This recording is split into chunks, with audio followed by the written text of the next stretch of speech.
Welcome back to Wampum, Pennsylvania and Pit Race. This 2.78-mile layout is home to Inside MotoAmerica this week.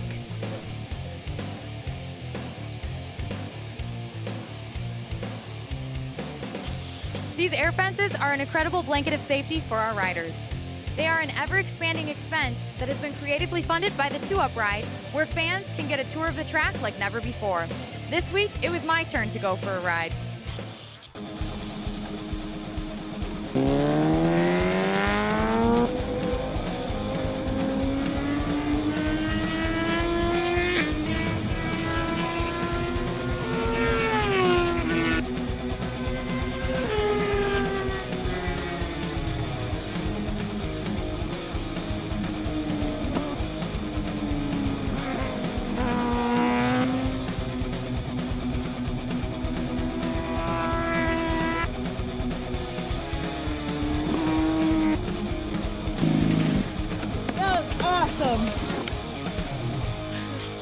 I'm sure that my 2-Up time won't move me up in the point standings.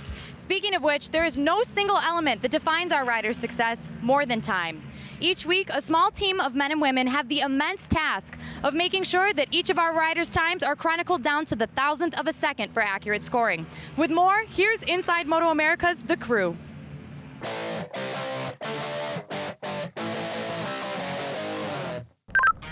Let me know when you're ready up there. We're green up here. Copy, rolling. So what we're doing right now is our morning loop test. We are making sure that our timing loops on the track are up and running before bikes actually hit the track. I drive around with a transponder in my hand, and my operators sit up in timing, and they'll report back to me as I cross over the loop. We're just crossing one right now, and that's split one loop. S1. Copy, S1. Since they're buried in the track, the bikes actually don't run over it. It's actually underneath some sealant, so they're pretty resistant. They put up with a lot of car usage, so bikes are nothing rolling over a loop. So we're coming up on split 2 right here. S2. Copy, S2.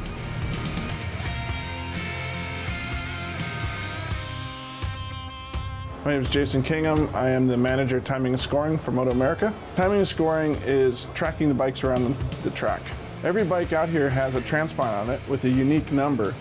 As they go around, they hit loops or antennas in our track, and we have devices on the side of the track that collect that data. That data is sent back to here in timing room, where we combine that with the rider information so that we can push data out to the fans, to the teams, so they know what their lap times are, what their bike is, and then we also push that out to the internet so that our fans can see it online.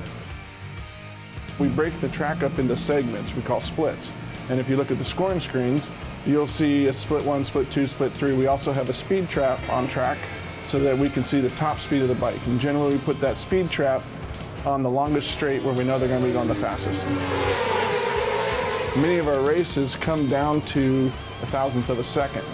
To judge that, well, we don't use the transponders. We actually go to a camera, which is on our finish line, and scans this track at 10,000 frames per second. This allows us to see an inch or even less than that difference between two bikes on track.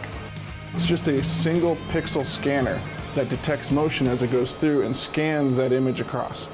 We don't just look at first, second, third. We look all the way through the pack, because these two are racing for 15th place. That's 1 point, but to them it matters. So at the start of every race, we have a set of cameras, system cameras along the front straight where our grid is, pointed at each grid row that we can judge whether somebody came out of their box or not. But we don't actually make that call. We just make sure we have the data for race control so that they can come back and make that call. I've worked pit lane, I've worked tech, now I've worked in timing and scoring since 2009. The hardest part of this job is the stress that's involved with making sure we are 100% accurate. It's a rewarding job because you do see the results of what you do every single weekend. We get done on Sunday with the last checkered flag, and you know we got through it all. We got every passing and everything was right. That's probably the best part.